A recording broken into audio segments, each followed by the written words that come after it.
എല്ലാവർക്കും നമസ്കാരം. മറ്റൊരു വീഡിയോയിലേക്ക് നിങ്ങളെല്ലാവരെയും സ്വാഗതം ചെയ്യുകയാണ്. ഇത്തവണ ഞാൻ മൈത്രിയെ പറ്റിയും അതിലൂടെ എനിക്കുണ്ടായ ചില ട്രാൻസ്ഫോർമേഷനെ പറ്റിയും അല്ലെങ്കിൽ അറിവുകളെ പറ്റിയാണ് നിങ്ങളോട് പങ്കുവയ്ക്കുന്നത്.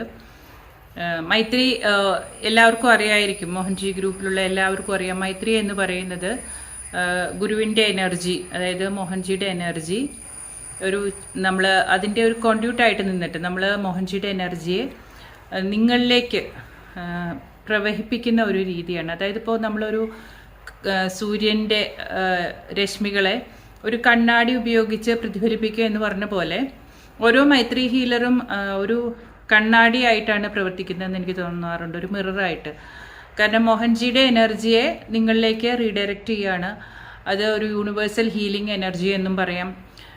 കാരണം മോഹൻജി പ്രതിനിധാനം ചെയ്യുന്നത് ഗുരുതത്വത്തെയാണ്. അപ്പം ഒരു യൂണിവേഴ്സൽ എനർജിയെ ഉപയോഗിച്ചിട്ട് നിങ്ങളിലേക്ക് ഡിസ്റ്റൻ്റ് ആയിട്ടും നേരിട്ടും നിങ്ങളുടെ ചക്രങ്ങളിലേക്ക് ആ എനർജി അയച്ചിട്ട് ഹീൽ ചെയ്യുന്നതാണ്. അതൊരു വളരെ പ്യുവറായിട്ടുള്ള ഒരു സീക്രഡ് ആയിട്ടുള്ള ഒരു സ്പേസിൽ നിന്നിട്ടാണ് ഓരോ മൈത്രി ഹീലേഴ്സും അത് ചെയ്യുന്നത്. അപ്പോൾ മോഹൻജിയുമായിട്ടുള്ള അല്ലെങ്കിൽ ഗുരുവായിട്ടുള്ള ആ ഒരു കണക്ഷൻ അതനുസരിച്ചിട്ടാണ് നമുക്ക് ആ ഒരു എക്സ്പീരിയൻസ് കിട്ടുന്നത്. മൈത്രി ഹീലിങ്ങിനെ പറ്റി ഇത്രയും നാൾ ഞാൻ പറയാതിരുന്നത്, ഞാൻ മൈത്രി ഹീലർ ആവാനായിട്ട് താല്പര്യം കാണിക്കാതിരുന്ന ഒരാളാണ്. കാരണം 2014 മുതൽ മൈത്രി ഹീലിംഗ് കാണുന്നുണ്ട്. മറ്റു പലതിലും എന്ന പോലെ എനിക്ക് ഒരു ഇന്നർ കോൾ വരാത്തത് കൊണ്ട് തന്നെ ഞാൻ അതിലും താല്പര്യം കാണിച്ചിരുന്നില്ല. കാരണം ഒരു പ്രോഗ്രാമിലും ഞാൻ പറഞ്ഞിട്ടുണ്ട്, ഞാൻ നേരിട്ട് പങ്കെടുത്തിട്ടില്ല. പക്ഷേ ആ ഒരു കണക്ഷനിലൂടെ തന്നെ നമുക്ക് അതിൻ്റെയൊക്കെ ആ അറിവുകൾ അതിലേക്ക് ടാപ്പ് ചെയ്യാൻ പറ്റാറുണ്ട്. അതുപോലെ തന്നെയായിരുന്നു മൈത്രിയും. അപ്പോൾ മൈത്രി ഹീലർ ആകണം എന്നുള്ള തോന്നൽ അടുത്ത കാലത്താണ് വന്നത്, ഒരു 6-7 മാസമേ ആയിട്ടുള്ളൂ. അതിന് കാരണം ഞാൻ പലപ്പോഴും പറഞ്ഞിട്ടുണ്ട്. പലപ്പോഴും പല ഹീലിങ്ങും സംസാരിക്കുമ്പോൾ നടക്കുമ്പോൾ അത് മോഹൻജിയുടെ എനർജി ഹീലിംഗ് ആണെന്ന് അറിയാമായിരുന്നു. പക്ഷെ അതിന് എഗെയിൻ ഒരു ഹീലർക്കുള്ളൊരു പ്രൊട്ടക്ഷൻ കിട്ടാൻ വേണ്ടി തന്നെയാണ് ഞാനൊരു മൈത്രി ഹീലറായത്. അപ്പോൾ മൈത്രി ഹീലിംഗ് എന്ന് പറയുന്നത് ഒരു യൂണിവേഴ്സൽ ഹീലിംഗ് എനർജി തന്നെയാണ് മോഹൻജിയിലൂടെ വർക്ക് ചെയ്യുന്നത്. അതിലേക്ക് കയറിയപ്പോൾ ഉള്ള എൻ്റെ എക്സ്പീരിയൻസ് തന്നെ എനിക്ക് വളരെ ഹെൽത്ത് ഇഷ്യൂസ് ഉള്ള ഒരു സമയത്താണ് ഞാൻ മൈത്രി ഹീലർ ആകാൻ തീരുമാനിച്ചത്. ഏകദേശം 1 വർഷത്തോളം എനിക്ക് ഒന്നിനു പുറകെ ഒന്നായിട്ട് ഒരുപാട് ഹെൽത്ത് ഇഷ്യൂസ് വന്ന് ഞാൻ കഷ്ടപ്പെട്ടുകൊണ്ടിരിക്കുന്ന സമയത്ത് ഹോസ്പിറ്റലിൽ പോയി ഒരു സർജറി ചെയ്തു. അപ്പോൾ അങ്ങനെയൊക്കെ നിൽക്കുന്ന ഒരു സമയത്ത് എനിക്ക് ഈ മൈത്രി ഹീലിംഗ് ആ ഒരു എന്താ പറയുക, അതിനെ അപ്ലൈ ചെയ്ത് അതിനപ്പോൾ തന്നെ എനിക്ക് പെർമിഷൻ കിട്ടി. ഇതിൽ മൈത്രി ഹീലിങ്ങിൻ്റെ ആ ഓറിയൻറ്റേഷൻ ക്ലാസ് അവിടെ നടന്നുകൊണ്ടിരിക്കുമ്പോൾ അത് രാത്രിയാണ് നടക്കുന്നത്. അപ്പോൾ ആ സമയത്ത് എനിക്ക് ഉറക്കമില്ല. ഈ ശാരീരിക പ്രശ്നങ്ങൾ കാരണം ഉറക്കമില്ലാത്തൊരു അവസ്ഥയിലൂടെ ഞാൻ കടന്നു പോവാണ്. അപ്പോൾ മൈത്രി ഹീലിങ്ങിൻ്റെ ക്ലാസ് നടന്നുകൊണ്ടിരിക്കുമ്പോൾ ഞാൻ ഉറങ്ങിപ്പോയായിരുന്നു. കാരണം തലേദിവസം ഒട്ടും ഉറങ്ങിയിട്ടില്ല. എൻ്റെ ഹെൽത്ത് ഇഷ്യൂസ് ഭയങ്കരമായിട്ട് വന്നുകൊണ്ടിരിക്കുകയാണ് എനിക്ക്. അപ്പോൾ ഞാൻ ഉറങ്ങിപ്പോയി കഴിഞ്ഞപ്പോൾ എനിക്ക് പെട്ടെന്ന് ആരോ എന്നെ തട്ടി വിളിക്കുന്നത് പോലെ ഞാൻ വീണ്ടും എഴുന്നേൽക്കുകയാണ്. അപ്പോൾ ആ മൈത്രി ഹീലിങ്ങിൻ്റെ ക്ലാസ് കഴിഞ്ഞ് അന്ന് ഉറങ്ങി എണീറ്റപ്പോൾ ഞാൻ തീരുമാനിച്ചു, ഞാനിനി ഈ അലോപ്പതിക് ഇംഗ്ലീഷ് മെഡിസിൻ അവിടേക്ക് പോകുന്നേയില്ല. കാരണം ഒരു സർജറി കഴിഞ്ഞു എന്നിട്ടും മാറ്റമില്ല, എൻ്റെ ഹെൽത്ത് ഇത് ഇമ്പ്രൂവ് ആവുന്നില്ല. കുറേ ഹോർമോൺ ടാബ്ലറ്റ്സ് ഒക്കെ തന്നിട്ട് എൻ്റെ ബോഡി ആണെങ്കിലും ഭയങ്കരമായിട്ട് വണ്ണം വയ്ക്കുന്നു. എനിക്ക് ബോഡി തന്നെ ഭയങ്കര ഒരു ഭാരം എന്നുള്ളൊരു അവസ്ഥയിലേക്ക് വരിക. എനിക്ക് പൊതുവേ എനിക്ക് അലോപ്പതിക് മെഡിസിൻ എനിക്ക് അത്ര പറ്റാറില്ല. ഞാൻ ഭയങ്കര സെൻസിറ്റീവാണ്, എനിക്ക് സ്റ്റൊമക്കിൻ്റെ പ്രോബ്ലം വരും. അപ്പോൾ അന്ന് ആ മൈത്രി ഹീലിംഗ് എടുത്തു കഴിഞ്ഞാൽ പിറ്റേ ദിവസം ഞാൻ തീരുമാനിച്ചു ഇനി ഹോമിയോയിൽ പോയി കാണാൻ പോവുകയാണെന്ന്. അപ്പോൾ അതുവരെ ഹോമിയോ എനിക്ക് ഫലിക്കുന്നുണ്ടായില്ല. ഞാൻ പോയി കണ്ടിട്ടുണ്ടായിരുന്നു, പക്ഷേ എനിക്കിത് ഫലിക്കുന്നില്ല ഒരു ഡോക്ടറെ കണ്ടപ്പം. പക്ഷെ അന്ന് എനിക്ക് തോന്നി ഹോമിയോയിലൊന്ന് പോകാമെന്ന്. ശരിക്കും പറഞ്ഞാൽ അന്ന് പോയി കണ്ട ഡോക്ടർ ഒരു മെഡിസിൻ തന്നു. ഹോമിയോ മെഡിസിൻസ് അറിയാലോ, ചെറിയ പൊടിയും ഗുളികകളൊക്കെ. പക്ഷെ അതെനിക്ക് എന്നെ അത്ഭുതപ്പെടുത്തിക്കൊണ്ട് ആ ഒരൊറ്റ ഡോസിൽ എൻ്റെ ഈ ഒരു പ്രശ്നം തീർന്നു. ഇത്രയധികം ഹോർമോൺ ടാബ്ലറ്റ്സും പിന്നെ മരുന്നുകൾ വേറെ എല്ലാം തന്ന് ആ ഒരു മാറാതിരുന്ന ആ ഒരു അസുഖം ഒരൊറ്റ ഡോസ് ഹോമിയോ കഴിച്ചപ്പോൾ അപ്പോൾ എനിക്കറിയാം അത് ഹോമിയോ മരുന്ന് മാത്രമല്ല, ഈ മൈത്രി ഹീലിംഗ് ആ ഒരു എനർജിയും കൂടിയാണ് എന്നിൽ വർക്ക് ചെയ്യുന്നത്. അപ്പോൾ ഫസ്റ്റ് മൈത്രി ഹീലിംഗ് നടന്നത് എനിക്ക് തന്നെയാണ്. അതിനുശേഷമാണ് എൻ്റെ ഹെൽത്ത് ഒത്തിരി ഇമ്പ്രൂവ് ആയി. ഒരുപാട് എനിക്ക് ഒരു എനർജി കിട്ടി. അതുവരെ 1 വർഷത്തോളം ഞാൻ ഒരുപാട് പ്രശ്നങ്ങളിലൂടെ കടന്നു പോകുമായിരുന്നു. അപ്പോൾ മൈത്രി ഹീലിങ്ങിൻ്റെ ആദ്യത്തെ ഗുണഭോക്താവ് ഞാൻ തന്നെ ആയതുകൊണ്ട് എനിക്ക് വളരെയധികം അതിലൊരു വിശ്വാസം വരികയാണ് ചെയ്തത്.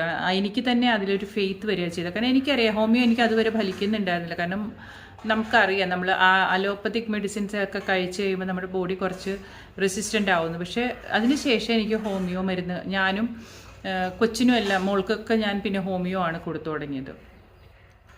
പിന്നെ മൈത്രി ഹീലിങ്ങിൽ ഒരുപാട് എക്സ്പീരിയൻസുകൾ ഉണ്ട്, ഞാൻ ഷെയർ ചെയ്യാറുണ്ട്. പക്ഷെ മൈത്രി ഹീലിംഗ് എനിക്ക് തന്ന തിരിച്ചറിവുകൾ കുറേ ഉണ്ട്. പലപ്പോഴും മൈത്രി ഹീലിംഗ് ഒരു പാസ്റ്റ് ലൈഫ് റിഗ്രഷൻ പോലെ തന്നെ ആവാറുണ്ട്.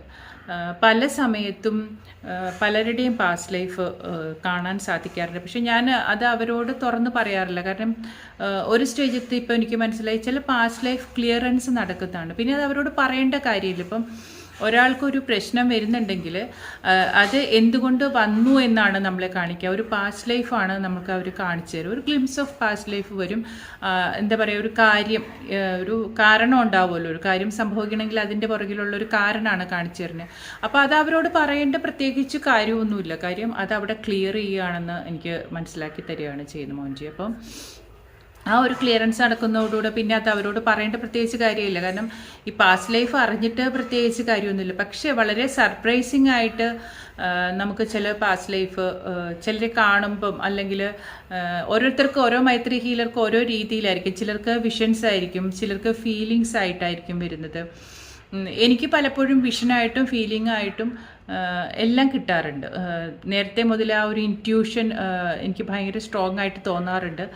അപ്പോൾ അങ്ങനെ പലരുടെയും പാസ്റ്റ് ലൈഫ് അറിയുമ്പോൾ തന്നെ നമുക്ക് മനസ്സിലാക്കും ഗുരുക്കന്മാർ എന്തുകൊണ്ടാണ് എപ്പോഴും നമ്മളോട് ഈ സേവ ചെയ്യാൻ, സത്കർമ്മങ്ങൾ ചെയ്യാൻ പറയുന്നതെന്ന്. കാരണം നമ്മുടെ പല എന്നല്ല, നമ്മുടെ എല്ലാ പ്രശ്നങ്ങളുടെയും തുടക്കം നമ്മൾ തന്നെയാണ്, ഒടുക്കവും നമ്മൾ തന്നെയാണ്.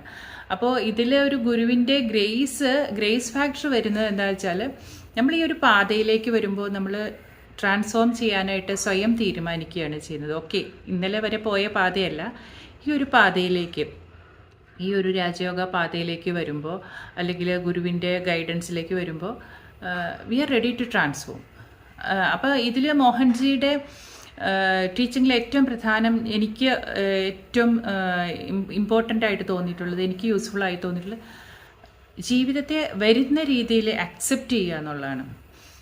പലപ്പോഴും ഈ ദുഃഖങ്ങളുടെയും നിരാശകളുടെയൊക്കെ പ്രശ്നം നമ്മൾ കുറേ കൺസെപ്റ്റ്, അത് ആരുടെയും കുറ്റമല്ല, ചെറുപ്പം മുതലേ ജീവിതം ഇങ്ങനെയൊക്കെ ആയിരിക്കണം, ഓക്കെ, ഒരു നേർരേഖയിൽ പോകണം, ജനിച്ചു, പിന്നെ പഠിച്ചു, ജോലി മേടിച്ചു, കല്യാണം കഴിച്ചു, അങ്ങനെ എല്ലാം നല്ല രീതിയിൽ നടക്കണം എന്നുള്ള ആ ഒരു കൺസെപ്റ്റാണ് നമുക്ക് വളർത്തി വരുന്നത്. പക്ഷെ എവിടെയെങ്കിലുമൊക്കെ അതിനൊരു ബ്രേക്ക് ഇടുമ്പോൾ, യൂണിവേഴ്സ് അതിനൊരു ചേഞ്ച് വരുമ്പോൾ അത് അക്സെപ്റ്റ് ചെയ്യാൻ നമ്മൾ തയ്യാറാവില്ല.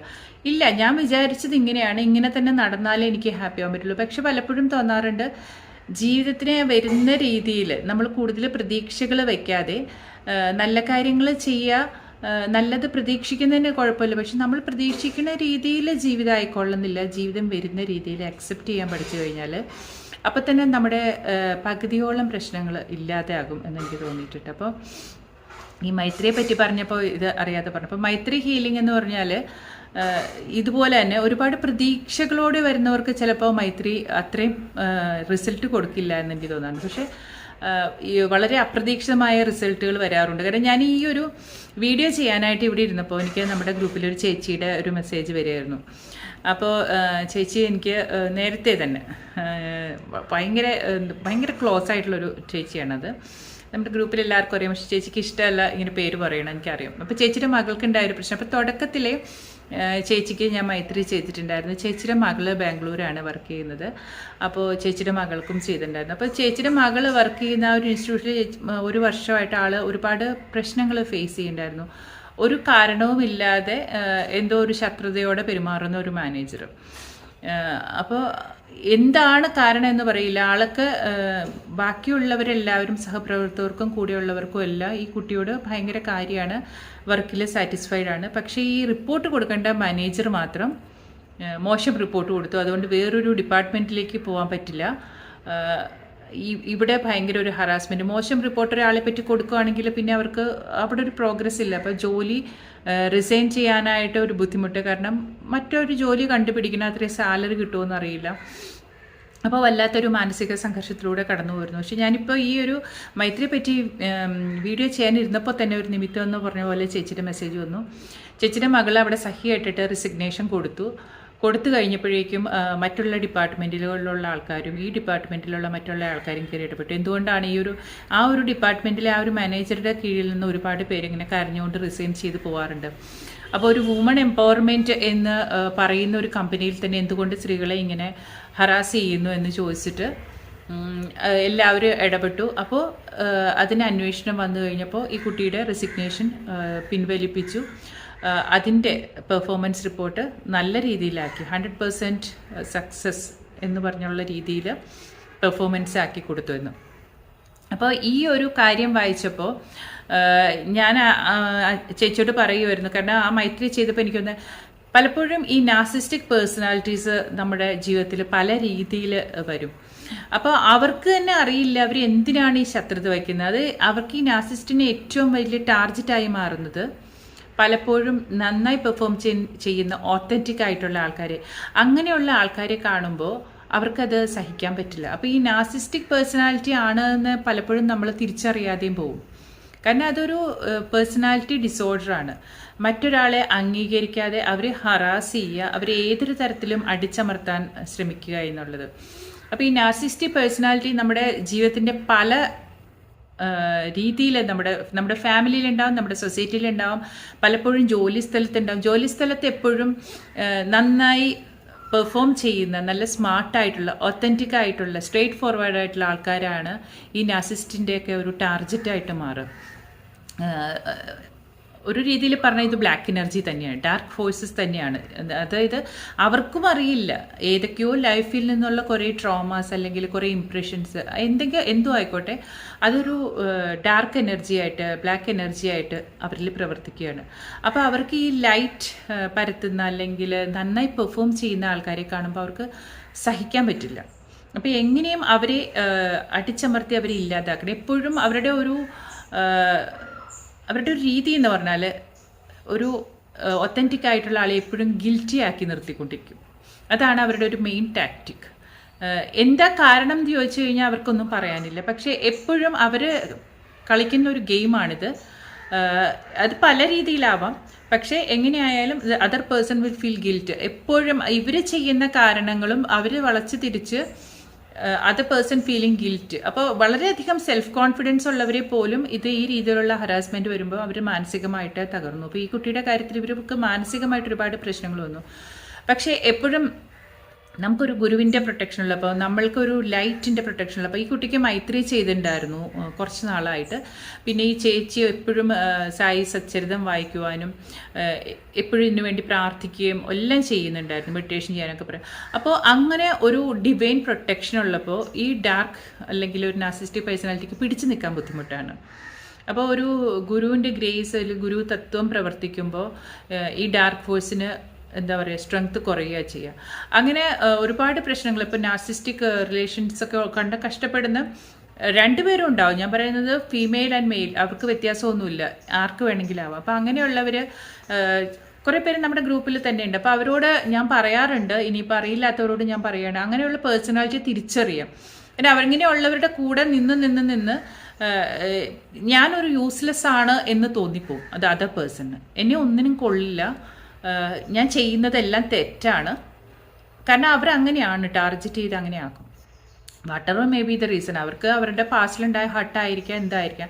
പക്ഷേ ഇതിനെ നേരിടാൻ ഏറ്റവും നല്ല മാർഗം ഇതിന് പ്രതികാരമോ ഇതൊന്നുമല്ല, നമ്മുടെ ഫോക്കസ് മാറ്റുക എന്നുള്ളതാണ് എനിക്ക് തോന്നിയിട്ടുള്ളത്. B positive. നമ്മൾ നല്ല കാര്യങ്ങൾ ചെയ്യാൻ, നമ്മൾ നല്ല എൻഗേജ്ഡ് ആയിട്ടിരിക്കുക, നമ്മുടെ സ്ട്രെങ്ത് എന്താണോ അതിനെ നമ്മൾ കൂടുതൽ ഉയർത്തിക്കൊണ്ടുവരിക. ആ ഒരു കഴിവിനെ, നമുക്കൊരു കഴിവുണ്ടെങ്കിൽ, നമ്മുടെ ഒരു സ്ട്രെങ്ത് ഉണ്ടെങ്കിൽ, നമ്മളങ്ങനെ ഒരു കഴിവ് പ്രകടിപ്പിക്കുമ്പോൾ അല്ലെങ്കിൽ സ്ട്രെങ്ത് പ്രകടിപ്പിക്കുമ്പോൾ ഒരു അങ്ങനെയുള്ള പേഴ്സണാലിറ്റി കൂടുതൽ അവർ ഭയങ്കരമായിട്ട് അസ്വസ്ഥരാകും, ഭയങ്കരമായിട്ട് റിയാക്ട് ചെയ്യും. പക്ഷേ അതിനെ അവരെ അങ്ങനെ പ്രൊവോക്ക് ചെയ്യാനോ എതിർക്കാനോ നിൽക്കാതെ അവരവരുടെ ഭാഗം എന്താണോ അത് ചെയ്യുക. അത് അവോയ്ഡ് ചെയ്യാൻ പറ്റുന്ന പേഴ്സണാലിറ്റീസ് ആൾക്കാരാണെങ്കിൽ നമുക്ക് അവോയ്ഡ് ചെയ്യാം. ചിലപ്പോഴൊന്നും നമുക്ക് അവോയ്ഡ് ചെയ്യാൻ പറ്റില്ലെങ്കിൽ നമ്മൾ നമ്മുടെ സ്ട്രെങ്ത്തിൽ ഫോക്കസ് ചെയ്യുക, ഇതുപോലെയുള്ള സ്പിരിച്വൽ എംപവർമെൻറ്റ് സ്വയം നടത്തുക. സ്വന്തം കഴിവ് തിരിച്ചറിഞ്ഞ ഒരാൾക്കാരെ അല്ലെങ്കിൽ സ്വന്തം ശക്തി തിരിച്ചറിഞ്ഞവർ ഈ നാർസിസ്റ്റിന് അധികം പിന്നെ അവർക്ക് മനസ്സിലാവും, അവരുടെ ഗ്രിപ്പ് പോയി എന്ന് മനസ്സിലായ അവർ പിന്നെ ആ ഭാഗം വിടും. അപ്പം ഈ ചേച്ചി ഈ മെസ്സേജ് അയച്ചപ്പോൾ എനിക്ക് തോന്നി, കാരണം ഞാൻ ഇത് ചെയ്യാൻ തുടങ്ങുമ്പോഴാണ് വന്നത്. ഞാൻ ചേച്ചിയോട് ഇത് തന്നെ പറഞ്ഞു, അവർക്ക് ആ ഒരു ഗ്രിപ്പ് പോവാൻ കാരണം ഇങ്ങനെ ഡിവൈൻ എനർജി മറ്റൊരു രീതിയിൽ പ്രവർത്തിച്ചാണ്. കാരണം അവിടെ ആ ആളുടെ ഒരു പ്രവർത്തനം കൊണ്ട് ഒരുപാട് പേര് അവിടെ നിന്ന് റിസൈൻ ചെയ്തു പോയി. പക്ഷേ ഈ കുട്ടി റിസൈൻ ചെയ്തപ്പോൾ ഗുരുവിൻ്റെ, മോഹൻജിയുടെയും ബാബയുടെയും ആ ഒരു പ്രൊട്ടക്ഷൻ ഉള്ളതുകൊണ്ട് ആ ഒരു ഡാർക്ക് എനർജിക്ക് ലൈറ്റ് എനർജിയുടെ മുമ്പിൽ പിടിച്ചു നിൽക്കാൻ പറ്റിയില്ല. അപ്പോൾ അത് തന്നെയാണ് ഈ മൈത്രി എന്ന് പറയുന്നത്. മൈത്രി ഒരുപാട് പേർക്ക് ഒരുപാട് എക്സ്പീരിയൻസുകളുണ്ട്. പലതും ഞാൻ മറന്നുപോയി. അപ്പോൾ ഗുരുലീല പോലത്തെ ബുക്ക്, ഇപ്പോൾ നമ്മുടെ ഗുരുലീല ബുക്ക് റെഡി ആവുന്നുണ്ട്.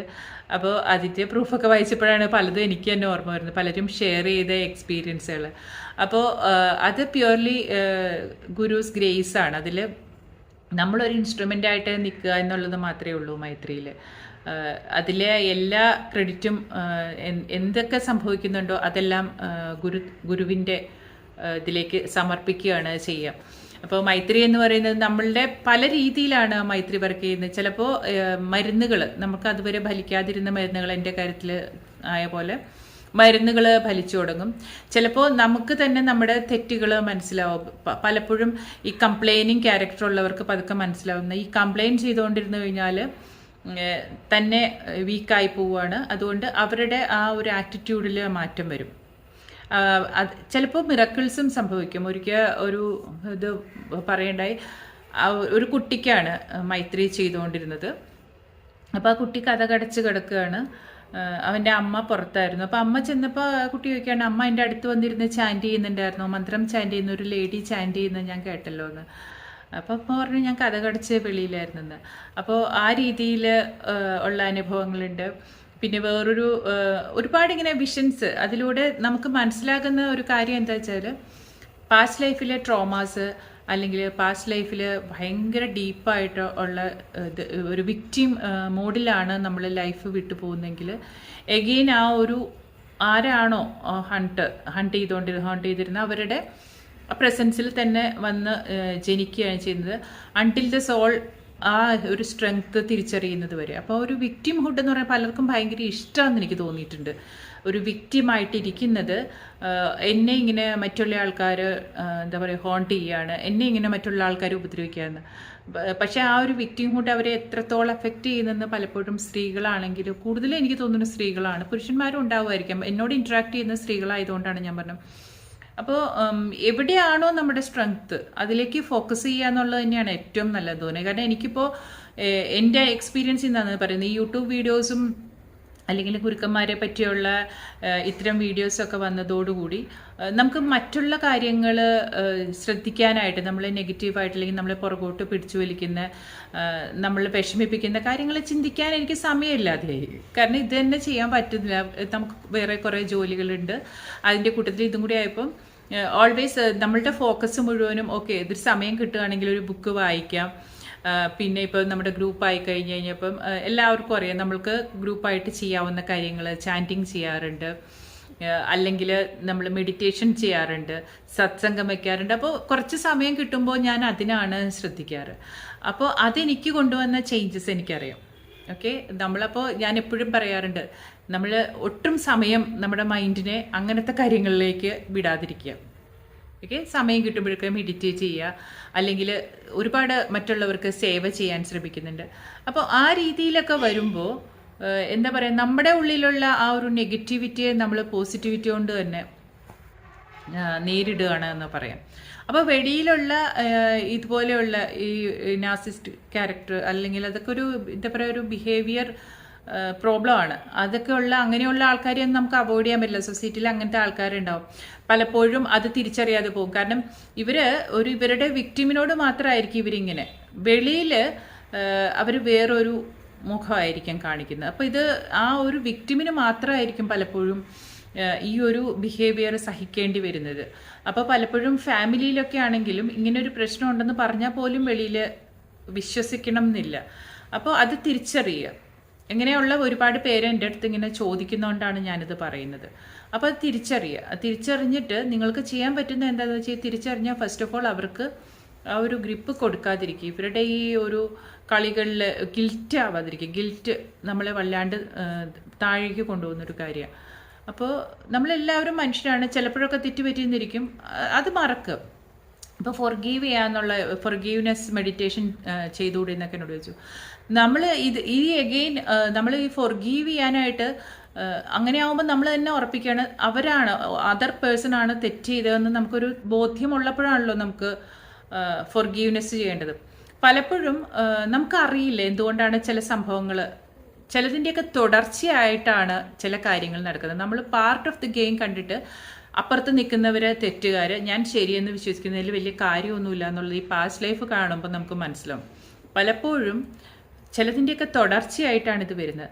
അപ്പോൾ ഫൊർഗീവ് ചെയ്യാനായിട്ട് നമുക്ക് എന്താ അതോറിറ്റി എന്ന് ചിലപ്പോൾ തോന്നും നമുക്ക്. കാരണം അവർ തെറ്റ് ചെയ്തിട്ടുണ്ടെങ്കിൽ അതിൻ്റെ മുമ്പ് ചിലതിൻ്റെയൊക്കെ തുടർച്ചയായിട്ടാണ് ഈ തെറ്റുകൾ വരുന്നത്. അപ്പം ഫൊർഗീവ്നെസ് എന്ന് പറയുന്നതിൽ ചില കാര്യങ്ങളിൽ നമുക്ക് സമാധാനം കിട്ടാനായിട്ട് ഫൊർഗീവ്നെസ് നല്ല, അല്ലെങ്കിൽ അതങ്ങ് വിട്ടുകളഞ്ഞേക്കുക, കാലത്തിന് കൊടുക്കുകയാണ് ഏറ്റവും നല്ലത്. നമ്മൾ ചിലർ റിവെഞ്ച് അടിക്കും, മനസ്സിൽ നിന്ന് പക പോകുന്നില്ല എന്നൊക്കെ പറയും. പക്ഷേ അവരുടെ ഭാഗത്ത് മിസ്റ്റേക്ക് ഉണ്ടെങ്കിൽ കാലം തെളിയിച്ചോളും.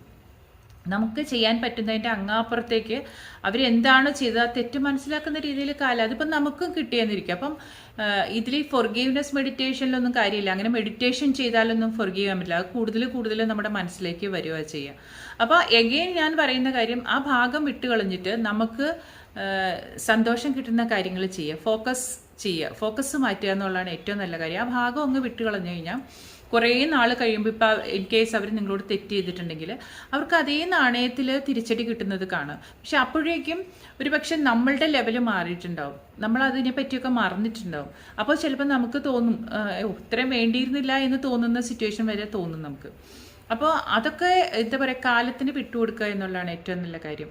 മൈത്രി ഹീലിംഗ് ചെയ്തു തുടങ്ങിയതിന് ശേഷം ഇങ്ങനെ കുറേ അറിവുകളാണ് നമുക്ക് ലഭിക്കുന്നത്. കാരണം ലൈഫ് എന്ന് പറയുന്നത് ഒരു തുടർച്ചയാണ്, മരണം എന്ന് പറയുന്നത് ഒരു ഫുൾ സ്റ്റോപ്പ് അല്ല, ഒരു കോമ മാത്രമാണ് എന്നുള്ളത് നമുക്ക് പലപ്പോഴും മനസ്സിലാവും. പലപ്പോഴും ഈ എന്താ പറയുക, ഒരു വിക്ടിം ഹുഡിലുള്ളവരാണ് കൂടുതൽ സഫർ ചെയ്യുന്നതെന്ന് തോന്നാറുണ്ട്. കാരണം അവരവരുടെ ശക്തി തിരിച്ചറിയാതെ നിൽക്കുന്നിടത്തോളം കാലം എഗെയിൻ ആൻഡ് എഗെയിൻ അങ്ങനത്തെ ആൾക്കാരുടെ മുമ്പിലാണ് ചെന്നപ്പെടുക. ഫൈനലി ഇതൊന്നും ബാധിക്കാത്ത ഒരു തലത്തിലേക്ക് അവരവരെ ഉയർത്തുന്ന അങ്ങനെ ഒരുപാട് സ്ത്രീകളും കണ്ടിട്ട്, അങ്ങനെ ഒരുപാട് പേര് നമ്മുടെ ഗ്രൂപ്പിൽ വന്നതിന് ശേഷം അങ്ങനെ ഒരു മാറ്റം വരുന്നത് കാണുമ്പോൾ ഭയങ്കര ഒരു സന്തോഷമുണ്ട്. ഞാനിവിടെ സ്ത്രീകളെന്ന് എടുത്തു പറയാൻ കാരണം എൻ്റെ ഗ്രൂപ്പ് സ്ത്രീകളുടെ ഗ്രൂപ്പ് ആയതുകൊണ്ടാണ്. പുരുഷന്മാരും ഇതുപോലെ ഫേസ് ചെയ്യുന്നുണ്ടാവും, ഓഫീസിലാണെങ്കിലും ഫാമിലിയിലാണെങ്കിലും. ഇതൊക്കെ ഇതിനങ്ങനെ ലിംഗവ്യത്യാസമൊന്നുമില്ല. ബേസിക്കലി ഇതൊക്കെ ഹ്യൂമൻ സ്വഭാവമാണ്. അപ്പോൾ പറയുന്നത് അവരവരുടെ സ്ട്രെങ്ത് എന്താണോ അത് തിരിച്ചറിയുക, അവരവരുടെ വീക്ക്നെസ് എന്താണോ അതും തിരിച്ചറിയേണ്ട പ്രധാനമാണ്. ആ വീക്ക്നെസ് ആണ് നമ്മളുടെ പ്രോഗ്രസ്സിന് തടസ്സമാവുന്നുണ്ടെങ്കിൽ ആ സ്ട്രെങ്ത് കൊണ്ട് ആ വീക്ക്നെസ്സിനെ ഇല്ലാതാക്കുക എന്നുള്ളതാണ് ഇതിൽ ഒരു ഏറ്റവും പ്രധാനപ്പെട്ട കാര്യം. കാരണം ഈ വീക്ക്നെസ് എന്ന് പറയുന്നത് കുറച്ചൊരു ഹാബിറ്റായിട്ട് മാറുന്നത് കണ്ടിട്ടുണ്ട്. എത്രയൊക്കെ തിരിച്ചറിഞ്ഞാലും ചിലപ്പോൾ ആ ഒരു വീക്ക്നെസ് ഇങ്ങനെ പിന്തുടർന്നുകൊണ്ടേയിരിക്കും. ബിക്കോസ് അതൊരു ഹാബിറ്റായി മാറിയിട്ടുള്ളതുകൊണ്ട്. അപ്പം അത് നമ്മൾ തിരിച്ചറിയുക എന്നുള്ളത് വളരെ പ്രധാനമാണ്. അപ്പോൾ ഒരു വിക്ടിം ഹുഡിലുള്ളവർ എപ്പോഴും ഇങ്ങനെ കംപ്ലയിൻറ്റ് ചെയ്തുകൊണ്ടിരിക്കും, എന്നെ ഇങ്ങനെ വേട്ടയാടിക്കൊണ്ടിരിക്കുകയാണ്, ഞാൻ ഇരയാക്കപ്പെടുകയാണെന്നുള്ളത്. നമ്മൾ ഇരയാക്കപ്പെടേണ്ട ഒരു സാഹചര്യത്തിലേക്ക് നമ്മളെ തന്നെ കൊണ്ടെത്തിക്കാതിരിക്കുക എന്നുള്ളതാണ് എപ്പോഴും പ്രധാനപ്പെട്ട ഒരു കാര്യം. അപ്പോൾ ഇതിൽ പിന്നെ ഈ മൈത്രി ഹീലിംഗിൽ വേറൊരു കാര്യം, ഭയങ്കര എക്സ്പെക്റ്റേഷനോട് കൂടി വരിക എന്നുള്ളതല്ല.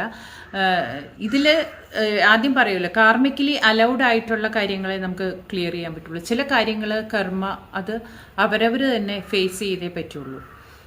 വളരെ ഗ്രേസ്ഫുള്ളി ആ ഒരു കാലഘട്ടത്തിലൂടെ കടന്നു പോകാനും സാധിക്കും എന്നുള്ളത് വളരെ പ്രധാനമാണ്.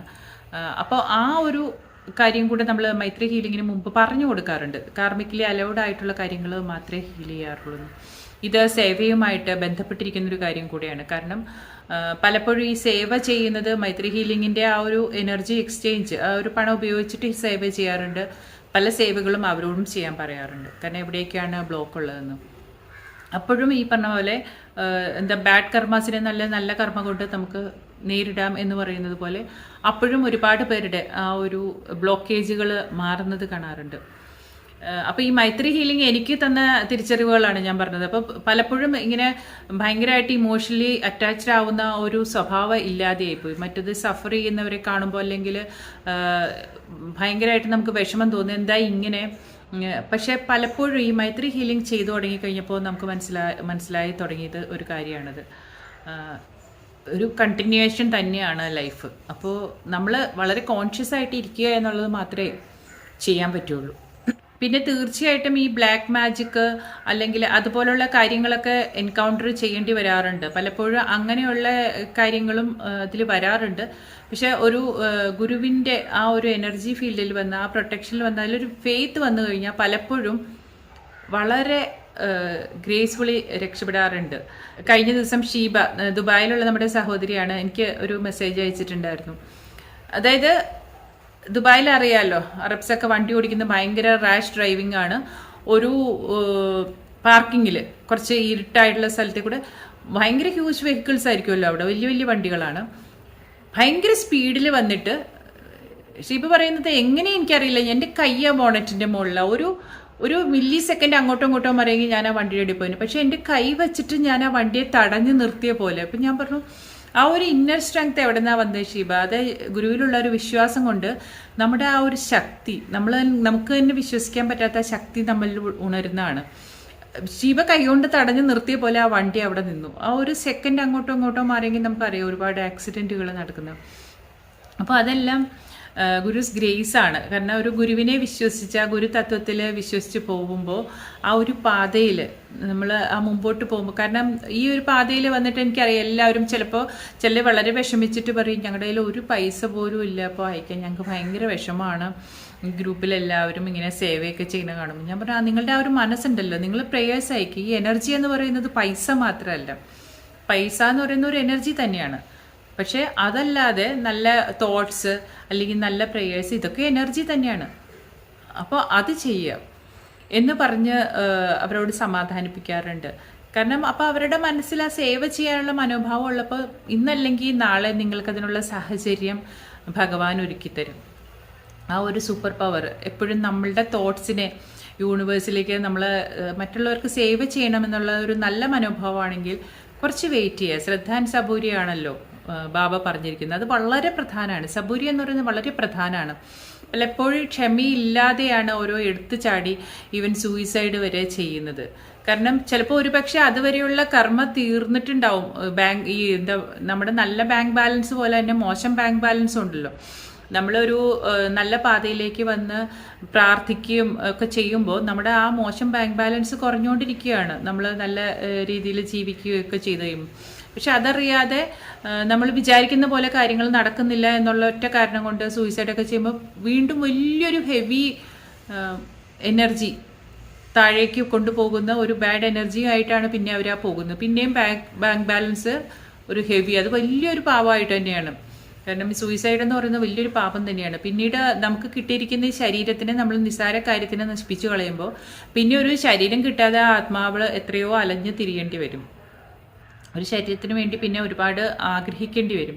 അപ്പോൾ ഈ ഒരു ശരീരം കിട്ടിയിരിക്കുന്നത് നല്ല രീതിയിൽ നമുക്ക് യൂട്ടിലൈസ് ചെയ്യാമല്ലോ, നല്ല കാര്യങ്ങൾക്ക് വേണ്ടിയിട്ട്, മറ്റുള്ളവരെ ഹെൽപ്പ് ചെയ്യാൻ വേണ്ടിയിട്ട് നമുക്ക് യൂട്ടിലൈസ് ചെയ്യാവുന്നതല്ലേ ഉള്ളൂ. അപ്പോൾ ആ ഒരു രീതിയിലൊക്കെ ഇപ്പോൾ കഴിഞ്ഞ ദിവസം നമ്മൾ സത്യസായി ബാബയുടെ ജന്മദിനത്തിൽ നമ്മൾ ജ്യോതി മെഡിറ്റേഷൻ ചെയ്തിട്ടുണ്ടായിരുന്നു. ബാബയുടെ സത്യസായി ബാബയോടുള്ള ഒരു ആദരസൂചകമായിട്ട്. അപ്പോൾ അത് കഴിഞ്ഞപ്പോൾ പലരും എനിക്ക് മെസ്സേജ് അയച്ചു. ഭയങ്കരമായിട്ട് അതൊരു എന്താ പറയുക ടച്ചിങ് ആയിട്ട് തോന്നി. കാരണം ആ ഒരു മെഡിറ്റേഷൻ സ്പോണ്ടേനിയസ് ആയിട്ട് വന്നതാണ്. അത് ഗൈഡഡ് മെഡിറ്റേഷൻ അല്ല, നേരത്തെ കേട്ട ഓർമ്മ വെച്ചിട്ട് ചെയ്തതാണ്. പക്ഷെ അപ്പോൾ ഒരു സഹോദരി പറയേണ്ടത് ഇങ്ങനെ ഫ്ലോ ചെയ്യായിരുന്നു, ഒരു നദി ഒഴുകുന്ന പോലെ ശാന്തമായിട്ട് ദീപാജിയുടെ വാക്കുകൾ ഇങ്ങനെ ഒഴുകിക്കൊണ്ടിരിക്കുകയായിരുന്നു. സത്യമായിരുന്നു. ആ സമയത്ത് ആ ഒരു മെഡിറ്റേഷനും പ്രീ പ്ലാൻഡ് ആയിരുന്നില്ല, വളരെ സ്പോണ്ടേനിയസ് ആയിട്ട് നടക്കുന്ന കാര്യങ്ങളാണ് എപ്പോഴും എനിക്ക് ഭഗവാന്റെ ആ ഒരു എനർജി ആയിട്ട് തോന്നാറുള്ളത്. പലപ്പോഴും എന്താ പറയുക, എന്നെക്കൊണ്ട് ചെയ്യിപ്പിക്കുക അല്ലെങ്കിൽ എന്നെക്കൊണ്ട് പറയിപ്പിക്കുകയാണ് എന്നെനിക്ക് തോന്നുന്ന രീതിയിലാണ് ഭഗവാൻ തോന്നിക്കാറ്. കാരണം അത് സ്പോണ്ടേനിയസ് ആയിട്ട് നടക്കുന്നതാണ്. അപ്പോൾ ആ ഒരു മെഡിറ്റേഷനിൽ പറയുന്നൊരു കാര്യമുണ്ട്, നമുക്ക് രണ്ട് നല്ല കൈകൾ തന്നിട്ടുണ്ട്, നല്ല കാല് തന്നിട്ടുണ്ട്, നല്ലൊരു ശരീരം തന്നിട്ടുണ്ടെങ്കിൽ അത് സാർത്ഥകമായിട്ട് ഉപയോഗിക്കുക. നമ്മൾ നാളെ ഈ ഭൂമിയിൽ നിന്ന് എല്ലാവരും ഈ ഒരു ലൈഫ് ഉപേക്ഷിച്ച് പോകുമ്പോൾ നാളെ നമ്മളെപ്പറ്റി ഓർക്കുമ്പോൾ ആർക്കെങ്കിലുമൊക്കെ നല്ലത് പറയാനുണ്ടാവട്ടെ. അപ്പോൾ ആ ചെല്ലുന്നിടത്തെല്ലാം ആ ഒരു പ്രകാശം നമ്മൾ പരത്താൻ, ബാബയുടെ ആ പ്രേമജ്യോതി, ദിവ്യ സ്നേഹത്തിൻ്റെ ആ ഒരു ജ്യോതി കുറച്ചെങ്കിലും ആർക്കെങ്കിലുമൊക്കെ ഒരു നേരത്തെ ഭക്ഷണത്തിനെങ്കിലും നമ്മളെ കൊണ്ട് ഉപകരിച്ചു കഴിഞ്ഞാൽ നമ്മുടെ ലൈഫ് സാർത്ഥകമായി. അത് തന്നെയാണ് ഈ ഗുരുക്കന്മാരെല്ലാവരും പറയുന്നത്. അപ്പോൾ മൈത്രി ഹീലിംഗിൽ നിന്ന് കിട്ടുന്ന ആ പൈസയുടെ ഒരു ഭാഗം നമ്മൾ അതിന് തന്നെയാണ്, സേവയ്ക്ക് വേണ്ടി തന്നെയാണ് ചിലവാക്കുന്നത്. അപ്പോൾ ആ ഒരു രീതിയിലും മൈത്രി ഹീലിംഗ് ഒരുപാട് പേർക്ക് മുഖത്ത് പുഞ്ചിരി വരുത്തുന്നുണ്ട്, ഒരുപാട് പേരുടെ ജീവിതത്തിൽ അത് പ്രകാശം പരത്തുന്നുണ്ട്. അപ്പോൾ ഇത് മൈത്രി ഹീലിങ്ങിനെ പറ്റി പറഞ്ഞപ്പോൾ അതിലൂടെ ഞാൻ ആർജിച്ച കുറേ അറിവുകൾ, കാരണം ഓരോ മൈത്രി ഹീലിങ്ങും നമുക്ക് കിട്ടുന്ന ഓരോ അറിവായിട്ടാണ്. ഞാൻ അതിൻ്റെ അനുഭവങ്ങളെയാണ് ഒരുപാട് വില വയ്ക്കുന്നത്, അനുഭവങ്ങൾ എനിക്ക് തരുന്ന അറിവുകൾ. അപ്പോൾ അത് കുറേ സ്റ്റേബിൾ ആക്കാനായിട്ട്, അതായത് ലൈഫിൽ എന്തുകൊണ്ട് എന്തെന്നുള്ള ചോദ്യമൊക്കെ നമുക്ക് പതുക്കെ ഇല്ലാതാവും മൈത്രി ഹീലിംഗ് ചെയ്യുന്നതോടുകൂടി. എന്ത് കാര്യത്തിനും പുറകിലൊരു കാരണമുണ്ട്, കാരണമില്ലാതെ ഒരു കാര്യവും സംഭവിക്കുന്നില്ല എന്നുള്ളത്. അപ്പോൾ ആ ഗുരുവിൻ്റെ ഗ്രേസിന് മുമ്പിൽ ആ ഗുരു തത്വം, ഒരു എന്താ പറയുക, എല്ലാ ഗുരുക്കന്മാരുടെയും ഒരു അനുഗ്രഹം ഒരു ഗുരുവിൻ്റെ ശിഷ്യന് ലഭിക്കുന്നുള്ളതാണ് ആ പാതയിൽ. അപ്പോൾ ആ ഒരു അനുഗ്രഹമാണ് മൈത്രി ഹീലിങ്ങിലൂടെ നമുക്ക് നമ്മളിലേക്ക് എത്തിച്ചേരുന്നത്. അപ്പോൾ ഇത്രയാണ് എൻ്റെ വാക്കുകൾ. വളരെ നീണ്ടുപോയി എന്ന് എനിക്കറിയാം, കുറച്ച് നീണ്ടുപോയി, കാരണം ഈ ഒരു മെസ്സേജ് കൂടെ കിട്ടിയപ്പോൾ അതെല്ലാം കൂടെ ഇൻക്ലൂഡ് ചെയ്ത് ഞാൻ പറഞ്ഞതാണ്. എല്ലാവർക്കും നന്ദി, നമസ്കാരം.